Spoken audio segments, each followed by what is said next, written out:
SKT Gold and Diamonds Swarna Vaibhavam. Polki Gold Jewelry pi no wastage, no making charges. Diamonds కేవలం 49,999 రూపాయలు మాత్రమే.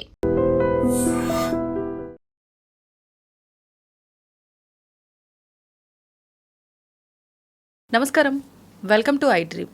ధర్మ మార్గం with Vijitha కార్యక్రమానికి స్వాగతం.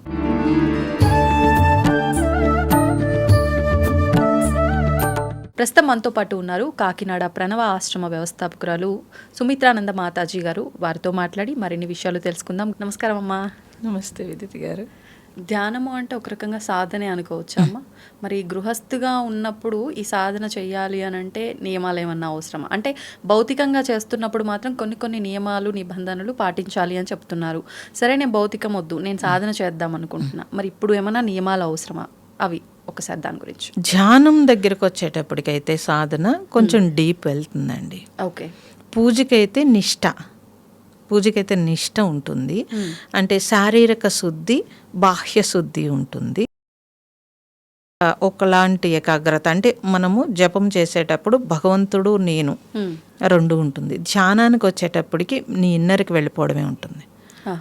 దాని దగ్గరికి వచ్చేటప్పటికి ఏమవుతుందని అంటే ఆహార విహారాదులు కొంచెం జాగ్రత్తగా చూసుకోవాల్సి ఉంటుంది. ఎందుకంటే మనస్సుతో లింక్ కాబట్టి ధ్యానం మనస్సుతో లింక్ కాబట్టి మీ ఆహారము విహారము. ఇప్పుడు అప్పుడే నేను సమోసాలు బజ్జీలు బిర్యానీలు తినేసి నేను ధ్యానానికి కూర్చుంటే గ్యాస్ పైకి వచ్చేస్తూ ఉంటుంది, కూర్చోబుద్ధి ఏదో లేసిపోతూ ఉంటారు. ఓకే. అప్పుడే పార్టీకి వెళ్ళి పెళ్ళికి వెళ్ళి వచ్చి నేను ధ్యానం చేస్తానంటే 2 రోజుల వరకు అవన్నీ గుర్తుకొస్తూ ఉంటాయి. కాబట్టి కష్టం నాకు కుదరట్లేదని లేసిపోతూ ఉంటారు. అంటే అనవసరమైన కొన్ని విషయాలు పక్కకి పెట్టి వేస్ట్, నాకు ఏది అవసరమో అది మాత్రమే, మన కుటుంబానికి సంబంధించింది, పిల్లలకు సంబంధించింది, మన జీవన విధానంలో, మన పాత్ర పోషణలో ఏది అవసరమో అది ఉంచుకుని అనవసరమైనవి అన్నీ తీసేస్తూ ఉన్నారనుకోండి, ఈజీగా ధ్యానం కుదిరిపోతుంది. కానీ ఏది తీయాలో తెలియదు జనాలకి. అన్ని అవసరమే అని అన్ని పెట్టుకుని పేర్చుకుంటా ఉంటారు. ఇంట్లో చెత్త అంతే, మైండ్లో కూడా అన్ని అంతే, అది ఉంచేసుకుంటా ఉంటారు. అన్ని ఇల్లంతా నిండిపోతుంది చూడండి. చాలా మంది, కొంతమంది చూడండి, మీకు ఆ ఇంట్లోకి వెళ్ళేటప్పటికి ఇల్లంతా ఖాళీగా ఉంటుంది, ఎక్కడో 1-2 పీసులు కనిపిస్తాయి, మన కన్ను దాని మీదకే వెళ్తుంది, హాయిగా అనిపిస్తుంది. బజార్లో ఉన్న అన్ని రకాలు తెచ్చుకుని ఇంటి నిండా పేర్చుకుంటారు, ఇంట్లోకి వెళ్ళేటప్పటికి మనకే గందరగోళం, ఏది చూడాలో తెలియదు అసలు. అవన్నీ తుడుచుకుంటూ, అవన్నీ పెట్టుకుంటూ, అవన్నీ చేసుకుంటూ వాళ్ళు పాపం చాలా ఇబ్బంది పడతారు కదండి. ఎంత టైము ఇదంతా. ఒకనాటికి ఒక 50 ఏళ్ళు 60 ఏళ్ళు వచ్చి విసుగొస్తుంది. ఇవన్నీ తీసేసి మనం ప్రశాంతంగా ఉందామని అనిపిస్తుంది. అవి తీయలేరు, పడేయలేరు, మళ్ళీ వాటితో రోజు అనుబంధం వచ్చేస్తుంది. ఇంత కష్టపడి తుడిచేయరు కాబట్టి మరి కదా, వదలలేరు. కాబట్టి గమనిస్తే మన పూర్వీకులు ఇన్ని వస్తువులు కొనుక్కోలేదమ్మా, అవసరానికే కొనుక్కున్నారు వాళ్ళు. పండగలకి పబ్బాలకి ఎవరైనా వస్తే ఏదైనా ఎక్స్ట్రా ఉండాలి కాబట్టి ఎక్స్ట్రా ఉంచుకున్నారు తప్పించి అనవసరంగా ఇన్ని వస్తువులు లేవు. కాబట్టి వాళ్ళకి టైం ఉంది, ఎన్ని పనులు చేసినా టైం ఉంది. ఇప్పుడు మనం రోడ్డు మీద ఏం కనిపిస్తే అన్ని తెచ్చి ఇంట్లో పెట్టేసుకోవాలి. సో వాటన్నింటినీ రోజు క్లీన్ చేసుకోవడమే సరిపోతుంది అంతే. అందుకని 2 మనుషులు వండుకు తినడానికి మళ్ళీ 2 పని మనుషులు కావాలి మొత్తం టోటల్. అప్పుడు వాళ్ళు చేశారా లేదా దృష్టి పెట్టాలి. ఈ టైం అంతా అనవసరమే కదా. అది మనం గుర్తించుకుని జన్మ వేస్ట్ అయిపోతుందేమో ఈ బ్రతకడానికి అనేది కొంచెం తెలుసుకుంటే కనుక ఈ బ్రతుకు పోరాటంలో మీరు ఉద్యోగం చేసుకోవచ్చు కాక, నేను కాదని నేను చెప్పట్లేదు, కానీ ఏది అనవసరంగా ఉందో దాన్ని తీసేస్తే టైం ఉంటుంది అనేది చూసుకోవాల్సి ఉంటుంది. తెలియాలి, ముందు జ్ఞానం ఉండాలి, మరి తెలుసుకోవాలి కదా. ఇప్పుడు ఆహార నియమాలు కూడా అవసరమా అమ్మ సాధనలో? అవసరం. అంటే సాత్విక ఆహారమే తీసుకోవాలా? అంటే చాలా మంది మాంసాహార ప్రియులు కూడా ఉంటారు, మరి దాన్ని అంత తొందరగా వదిలిపెట్టలేరు. మేము తీసుకుంటూ కూడా చేసుకునే అవకాశం ఉందా అనే వాళ్ళకి ఏం చెప్తారు? తీసుకునే వాళ్ళు తగ్గిస్తే మంచిది. ఎందుకంటే రాక్షస ఆహారం తీసుకుని సాత్వికంగా మీరు ధ్యానం ఎలా చేయగలుగుతారమ్మా? కదా, ఆహారము రాక్షస ఆహారం కదా అది. అంటే ఒక ప్రాణిని మనం చంపుతున్నాము అంటే హింస కదా అది. హింస చేస్తూ మీరు పాజిటివ్గా ఎలా రాగలుగుతారు? ఓకే. ఇప్పుడు ఆ ప్రాణి సూక్ష్మతగా చెప్తున్నాను, ఆ ప్రాణి గిలగిలా కొట్టుకుంటూ బాధపడుతోంది కదండి. ఆ చంపిన పాపం ఎవరికి రావాలి? చంపిన వారికి. ఎందుకు చంపాడు వాడు? వాడి అంటే వృత్తే అది. మీరు కొంటుంటే కదా చంపుతున్నాడు. మేము కొనడం ఆపేస్తే వాడు బ్రతుకు తెరువు ఇంకో బ్రతుకు బతుకుతాడు, ఇంకో బ్రతుకు బతుకుతాడు కదా, అలవాటు అయిపోయింది. ఇంకో బ్రతుకు తెరువు వాడి. అది మనం సమర్థించుకోవడం అంటారు.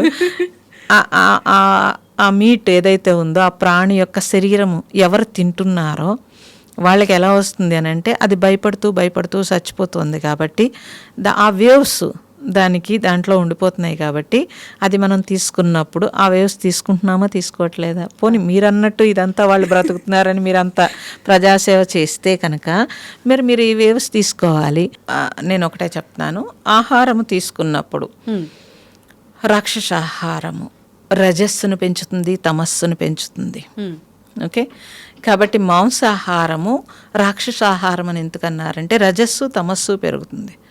రజస్సు తమస్సు పెరిగితే జీవితంలో సక్సెస్ అవ్వలేరు. సాత్వికంగా ఉన్నప్పుడు పాజిటివ్ ఎనర్జీ ఎక్కువగా ఉంటుంది. మీరు అన్న అదృష్టము లేకపోతే చుట్టుపక్కల ఏవో ఉంటాయి, అవన్నీ కూడా వాళ్ళకి వేవ్స్ అంటాము. ఆరాశక్తి పెరుగుతుంది. ఆరాశక్తి పెరిగితే పాజిటివ్ ఎనర్జీ వస్తుంది. ఎప్పుడైతే రాక్షసాహారం తీసుకుంటారో వాళ్ళకి నెగిటివ్ పెరుగుతూ ఉంటుంది. ఎందుకని? ఈ ప్రాణి భయపడుతూ గిజగిజలాడుతూ చనిపోయింది. చనిపోయినప్పుడు తన నెగిటివ్లోకి, భయంతో నెగిటివ్లోకి వెళ్ళిపోతుంది. తర్వాత ఎవరైతే దాన్ని కట్ చేస్తారో వాళ్ళందరూ కూడా చాలా క్రూయల్ ఉంటేనే కానీ దాన్ని కట్ చేయలేరు. వాళ్ళ వేవ్స్ కూడా వస్తాయి. ఓకే, ఈ వండి తినేటప్పుడు మనము దాన్ని తీసుకున్నప్పుడు ఆ వేవ్స్ అన్నీ మనకు వస్తాయి తప్పనిసరిగా. అవి వదిలించడం చాలా కష్టం. మీరు గమనిస్తే మహాత్ములు ఎవ్వరూ మాంసాహారం ముట్టరు. ఓకే, ఎందుకు అంటే విషయం తెలుసు కాబట్టి. ఎందుకనంటే ఆల్రెడీ చేసిన పాపాలు చాలు, కొత్త పాపాలు ఎన్ని ప్రాణులు మనల్ని శపిస్తాయి. మరి వీటన్నింటితోటి మనకి లక్ రావాలంటే ఎక్కడి నుంచి వస్తుంది? రేపు రొద్దుట ఏదన్నా మనం ఒక పని పట్టుకుంటే అది మన సంకల్పంతో అవ్వాలి అని అంటే మీరు లోపల కూడా ఆ శక్తి కావాలి. ఆ శక్తి ఉంటే మీరు అనుకున్నదంతా సాధించగలుగుతారు. మీరు గమనిస్తే కనుక కొంతమంది సక్సెస్ అవుతారు, కొంతమంది అవ్వరు. నేను ఎందుకు అవ్వట్లేదు, ఇంత ఎఫెక్ట్ పెట్టాను, నేను ఇలా చేశాను అలా చేశాను అంటారు. కానీ వాళ్ళకు ఉండే నెగిటివ్ వాళ్ళకి అడ్డొస్తోందని విషయం తెలియదు. అంటే మీరు చెప్పిన దాన్ని బట్టి మనం తీసుకునే ఆహారమే మనకు నెగిటివ్గా చాలా మారుతుందమ్మా. సమాజంలో అనుకునేది మనం ఎదుగుతుంటే పక్కవాడు చూసి ఓర్చుకోలేకపోవడం మాత్రమే నెగిటివ్. అది ఒక రకం నెగిటివ్ లేదు. నో, అది ఒక రకం. ఓకే, అది చుట్టూ ఉండే పరిసరాల ప్రభావం. కానీ ఆ ఇంట్లో మీరు ఏదైనా ఒక ప్రాణిని హింస చేసినప్పుడు ఆ వాతావరణం చెడుతుంది. ఓకే, ఇప్పుడు మనం అందుకే కదా రోజు దీపం పెట్టి పూజ చేసినప్పుడు ఒక పాజిటివ్ ఉంటుందని చెప్పి మరి మనం ఇంట్లో అన్ని మంచిగా చేసుకుంటున్నాం కదా, చేసుకుంటూ ఇలా చేస్తాము. ఒక బిడ్డ పుట్టినరోజు చేసి ఆ పుట్టినరోజుకి అందరి చేత అక్షింతలు వేయించి గుడికి వెళ్ళి అన్నీ చేసి మాంసాహారం పెడతారు. ఎన్ని ప్రాణులు తీసి ఆ బిడ్డకి ఆశీర్వాదం వస్తుందా అండి? అసలు ఇది చిన్న లాజిక్, దీనికి పెద్దగా చెప్పక్కర్లేదు అసలు ఎవరు కదా. తల్లిదండ్రులు ఒక బిడ్డ బాగుండాలి అని అంటే అతనికి ఎన్ని చేయాలి? అది మానేసి ఎవరో బయట వాళ్ళ గొప్ప కోసము ఒక హింస చేసి ఆ పాపం ఆ బిడ్డకి ఇస్తున్నాం మనం. అంటే ఇప్పుడు పాప ప్రత్యక్షంగా చేసింది ఏమీ లేదు, తల్లిదండ్రులు చేసిన పని పాపకి వర్తిస్తుంది, కంపల్సరీ వర్తిస్తుంది. అంటే వాళ్ళ పాపం పుణ్యం ఏదైనా తల్లిదండ్రుల ఆస్తితో పాటు పాపం పుణ్యం పిల్లలు పంచుకుంటారు.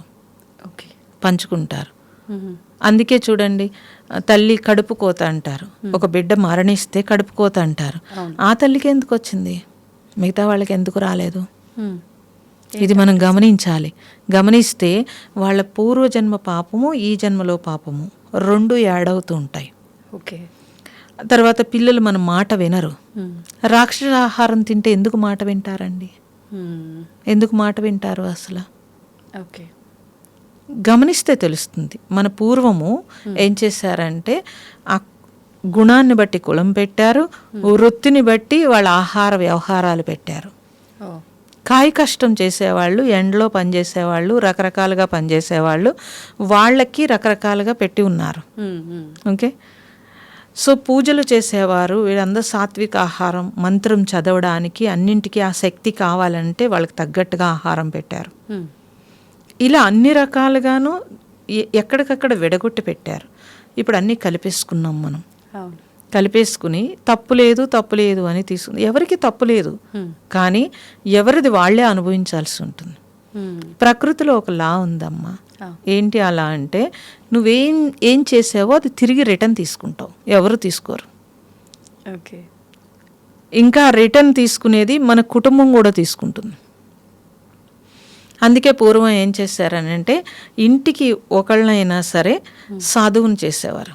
ఎందుకనంటే ఒక సాధువుని ఇస్తే కనుక లోక కళ్యాణానికి ఉపయోగపడతాడు కాబట్టి 7 తరాలు వాళ్ళకి అంటే మంచి జరుగుతుంది అని చెప్పి, ఆ తర్వాత కూడా మిలిటరీకి, ఇప్పటికి కూడా గుజరాత్ అటు సైడ్ అంతా కూడా కుటుంబం నుంచి ఒక్కళ్ళైనా మిలిటరీకి వెళ్తారు, ఒక ఫ్యామిలీ నుంచి కూడా వెళ్తారు. ఎందుకనంటే ఒక సైనికుడు వల్ల లోకం అంతా ప్రశాంతంగా ఉంటుంది. ఇవన్నీ కూడా అందుకని ఏది చేసామో అది మనం రిటర్న్ తీసుకుంటాము అనే విషయం మీరు గమనిస్తే కనుక మీకు తప్పనిసరిగా భయం వేస్తుంది, జాగ్రత్తగా జీవిస్తాము. కొన్నిసార్లు చేస్తున్నది తప్పే, కానీ అది ధర్మంగా చేస్తున్నావు కాబట్టి నీకు ఆ పాపం అంటదు అంటారు. ఇప్పుడు మీరు అన్న సైనికుడు తీసుకుంటే మనందరినీ కాపాడడం కోసం ఆయన కొంతమందిని అక్కడ హింసించాల్సి వస్తుంది. అది హింసే, కానీ ఆయనకు అది పాపంగా వర్తించదు అంటారు. నిజంగా పాపంగా వర్తించదు. ఎందుకనంటే దేనికోసం చేస్తున్నారా పని? మీరు పర్సనల్ కోసం చేస్తున్నారా, లోకం కోసం చేస్తున్నారా? ఇది తప్పనిసరిగా ఇది. ఇప్పుడు రాజు ఒక పులిని వేటాడాలనుకోండి, ఆ పులి వచ్చి ఎంతోమందిని హింసిస్తుంది కాబట్టి రాజు ధర్మం కాబట్టి, అది ధర్మం కాబట్టి తప్పనిసరిగా అది ధర్మంలోకి వెళుతుంది కాబట్టి అతనికి పాపం అంటదు. సో మనము ఒక హింస చేసినప్పుడు నువ్వు పర్సనల్గా దేనికోసం చేస్తున్నావు, పర్సనల్గా చేస్తున్నావు అన్నది చూసుకోవాల్సి ఉంటుంది తప్పనిసరిగా. ఇప్పుడు మనం ఒక మాంసం తిన్నామనుకోండి, మనం పర్సనల్గా తింటున్నాం కదా. సో మీరు అన్నట్టు అమ్మేవాడికి వర్తించదంటే ఫ్యామిలీని పోషిస్తున్నాడు, ఏం చేస్తున్నాడు అది కాదు అక్కడ. సో మీరు పర్సనల్గా తీసుకుంటున్నారు. ఇంకొకటి, చుట్టుపక్కల మీ ఇంట్లో వెనకాల వాళ్ళందరూ ఏంటంటే బలం ఉండదు, తిను అని చెప్తారు. ఏనుగు ఏం తింటుందమ్మా? అన్ని ప్రాణుల కంటే బలం కదా ఏనుగు శాకాహారి. మరి అప్పుడు మీరు ఇది తెలుసుకుని చెప్పగలగాలి, సరిపోతుంది అప్పుడు కదా. ఇదంతా మన కోరిక ఏం చేస్తుందంటే, మనకి తప్పని తెలుసు, మనం ఆపుదాం అనుకుంటాము, ఇలాగ కోరిక ఉంటుంది, ఎవరొకరు సపోర్ట్ చేస్తారు ఆ కోరికకి, మనం ఆ కోరికలో పడిపోతాం, ఇంకా బలంగా కోరిక పెరిగిపోతుంది. ఓకే, అందుకని అలా కాదు. ఇది మన కోరిక అని మీరు తెలుసుకుంటే కనుక, ఇది తప్పు ఇది పాపం అని మీరు తెలుసుకుంటే మీరు జాగ్రత్తగానే ఉంటారు, ఎవరు చెప్పినా వినరు. ఇప్పుడు మనకు నచ్చింది అనుకోండి, పలానాది చదువుకోవాలనుకున్నాం, లేకపోతే పలానాది చేయాలనుకున్నాం ఉద్యోగం, లేకపోతే పలానాది అన్నప్పుడు ఎవరు చెప్పినా మనం వినట్లేదు కదా, మనం ఆ రూట్లోకే వెళతాము. ఇక్కడికి వచ్చేటప్పటికి కోరిక, ఇది ఆ కోరిక వల్ల తినేయాలనే ఆ క్రేవింగ్ కొన్ని రోజులు ఆపితే కనుక తప్పనిసరిగా అది.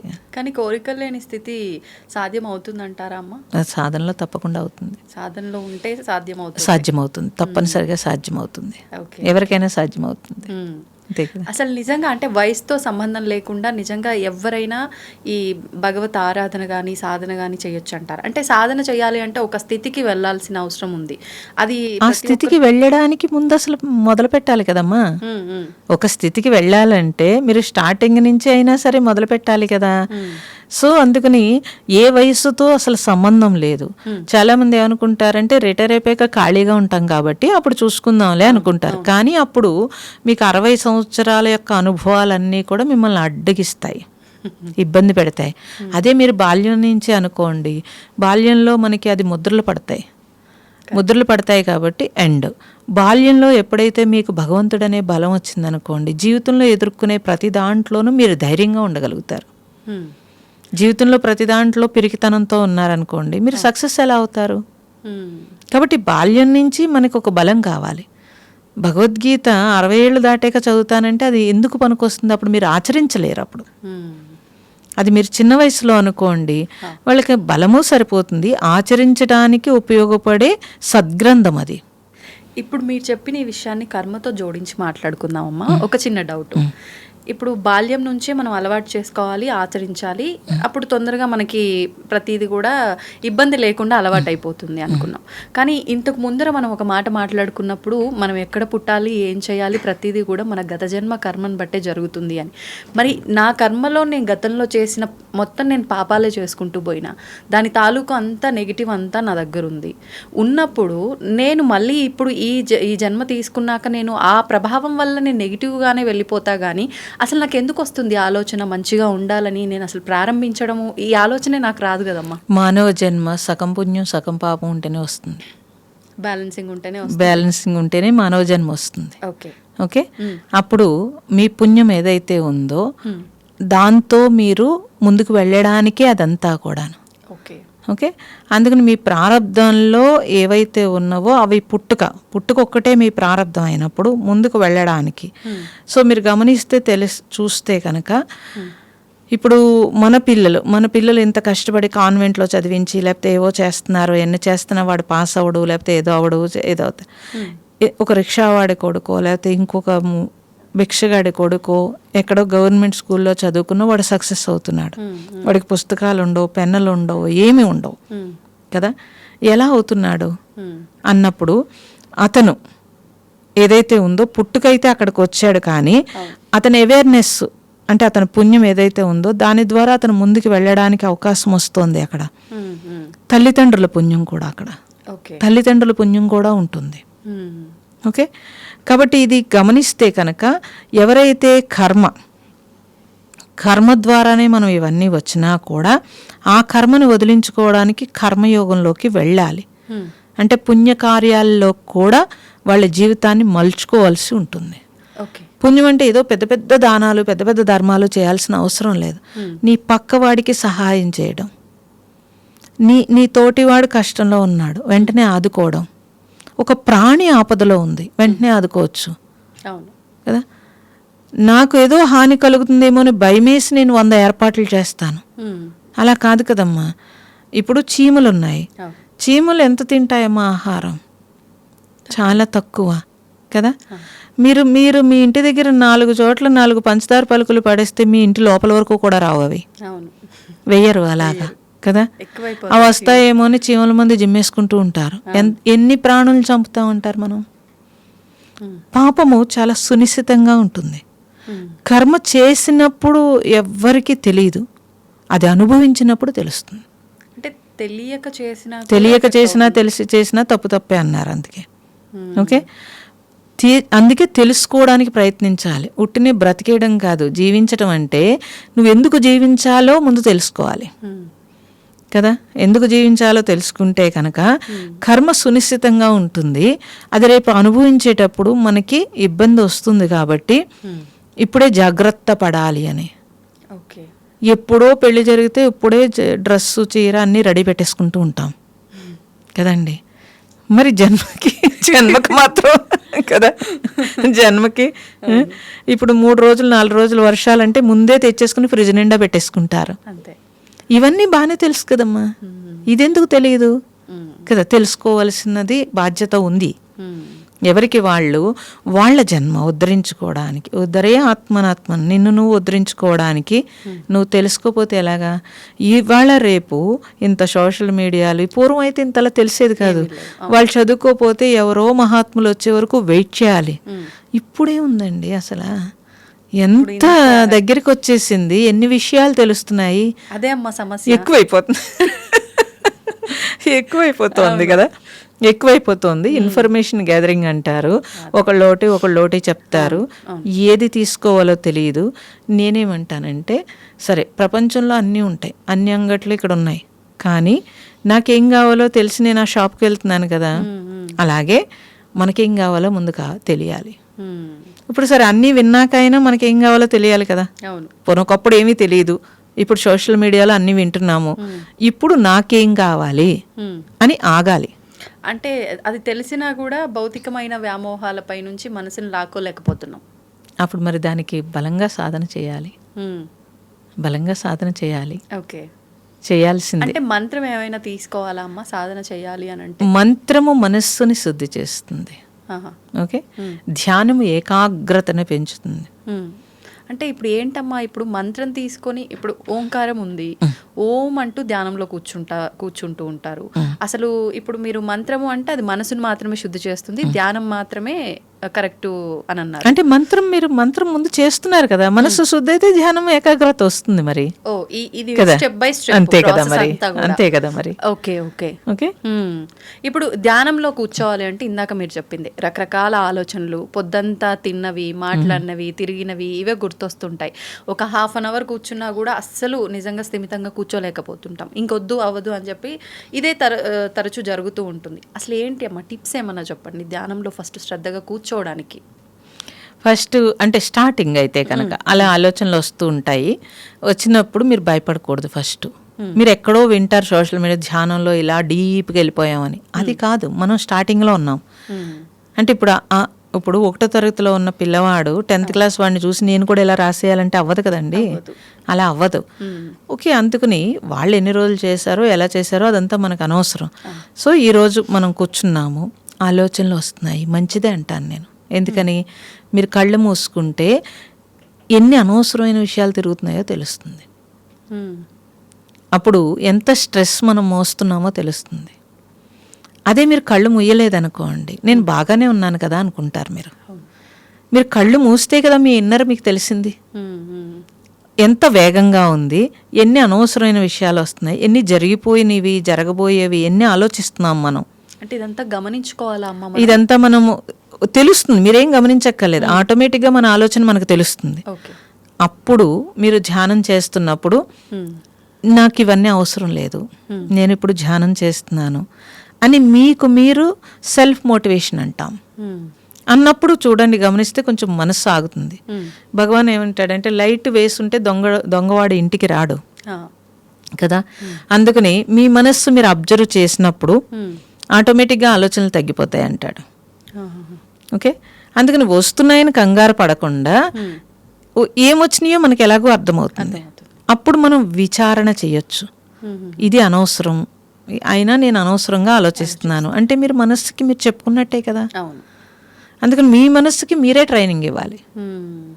ఇప్పుడు అంటే మీరు మీ ఇంద్రియాలకు ఎలా అయితే సజెషన్ ఇస్తారో ప్రతిదీ చెయ్యి, మనం ఎలా మూమెంట్ చేస్తున్నామో అలాగే మన మనస్సు మన గ్రిప్లోకి రావడానికే మనం ధ్యానం చేస్తున్నాం. కాబట్టి ధ్యానం అయిపోయిన తర్వాత కూడా ప్రతి పనిలోనూ మీ మనస్సు ఏదో ఒకటి చెప్తూ ఉంటుంది. దానికి వెంటనే మీరు ఓకే చేయకుండా కొంచెం గ్యాప్ ఇస్తూ ఉండాలి. ఓకే, మనస్సు వెంటనే ఏదో ఆహారం చూసారు తినేయాలనిపించింది, టక్మని కొంచెం ఆగాలి, కొంచెం చిన్న పాజ్ ఇవ్వాలి. ఎవరినో చూసారు, అబ్బా చీర ఎంత బాగుందో, కొంచెం చిన్న పాజ్ ఇవ్వాలి. ఓకే, అలా మీరు చక్కగా మీ మనస్సుతో మీరు ఉండడం అనేది ప్రాక్టీస్ చేశారనుకోండి, అసలు ధ్యానమే అవసరం లేదు, ఆటోమేటిక్గా మీరు కంట్రోల్లోకి మీ మనస్సు వచ్చేస్తుంది. యాక్చువల్గా ధ్యానం ఎందుకు, మనసు కంట్రోల్ కోసం కదా. సో ఆ కంట్రోల్ అనేది మీరు రోజు మొత్తంలో ఏ పని చేస్తున్నా సరే చాలా ఈజీ టెక్నిక్ ఇది. ఓకే అమ్మ, ఇప్పుడు మీరన్న ఈ చిన్న పాజ్ ఏదైతే ఉందో కొంతమందిని గమనిస్తాం, నెంబర్స్ కౌంట్ చేస్తూ ఉంటారు. కోపం రాగానే ఏదన్నా వెంటనే డెసిషన్ తీసుకోవాల్సి వచ్చినప్పుడు కాస్త రిలాక్స్గా కూర్చొని 1 to 10 నెంబర్స్ కౌంట్ ఇది సరైన పద్ధతి అంటారు? అది కోపానికి వర్తిస్తుంది, ఓన్లీ కోపానికి వర్తిస్తుంది. మీరు ఇక్కడ మనస్సు కదా, కోపం వచ్చినప్పుడు ఏమవుతుంది అని అంటే వాళ్ళు పనిచేయు, మొత్తం అన్ని ఆర్గాన్స్ స్పీడ్ అవుతాయి. స్పీడ్ అయినప్పుడు దాన్ని డౌన్ అవడానికి చేస్తారు. ధ్యానం దగ్గరికి వచ్చేటప్పటికి ఏంటంటే మీ మనస్సు కాబట్టి అది వేగం అవ్వకుండా తగ్గించడం కోసం మనం చేస్తూ ఉంటాం. అప్పుడు ఏమవుతుందంటే క్యాచ్ చేసి ఇమీడియట్లీ ఆలోచనలు వచ్చేయకుండా ఉంటాయి మీకు. అందుకని ఇప్పుడు గంటలు మీరు ధ్యానం చేయక్కర్లేదు, కొద్దిసేపు ధ్యానం చేసినా రోజంతా పని చేసుకునేటప్పుడు అది మనకి ఈజీ అవుతుంది. ఎవరితో మనం ఏం షేర్ చేసుకోక్కర్లేదు. మనం ఏ పని చేస్తున్నా ఒంటరిగా ఉన్నప్పుడల్లా కూడా మనం అలా చేసుకుంటున్నప్పుడు మనకి కొంత కంట్రోల్ వచ్చేస్తుంది. అప్పుడు మీరు ధ్యానంలో కూర్చున్నప్పుడు ఇప్పుడు ఏ ఆలోచన వచ్చిందనుకోండి, నో అని మనం చెప్పగలుగుతాం. ఆటోమేటిక్గా అది అలవాటు, ప్రశాంతమైన స్థితికి వెళ్తాం. సైలెంట్ గా ఉండటం వల్ల నిర్ణయాలు సరిగ్గా తీసుకోగలుగుతాం. అంతే కదా. ఈజీ అయిపోతుంది అప్పుడు మీకు. మంచి టిప్ అమ్మ నిజంగా. మంచిదే కదా మరి. అవును. చాలా సంతోషం అమ్మ, చక్కటి వివరణ ఇచ్చారు. ధన్యవాదాలు. నమస్తే. నమస్తే. And for more videos, Please subscribe to iDream. Please subscribe to iDream. Please subscribe iDream. And please subscribe to iDream. For more videos, subscribe to iDream. please like, share, and subscribe to the channel. Congratulations, iDream. Subscribe to iDream. Subscribe to iDream. So subscribe to iDream Media. iDream ki iDream team andarki huge congratulations. Please subscribe iDream Media. Please subscribe to iDream. Subscribe iDream. Please subscribe to iDream. iDream అంటే నా కళల channel subscribe చేసుకున్న నోరు తిరుగుతలేదు, మీరైతే గంట గుర్తు కొట్టండి. For more such videos, please subscribe to iDream. Subscribe to iDream. Please subscribe to iDream. Please subscribe iDream Media. Please do subscribe to iDream. Please subscribe to iDream Media. For best entertainment and information, please subscribe iDream. And don't forget to subscribe to iDream.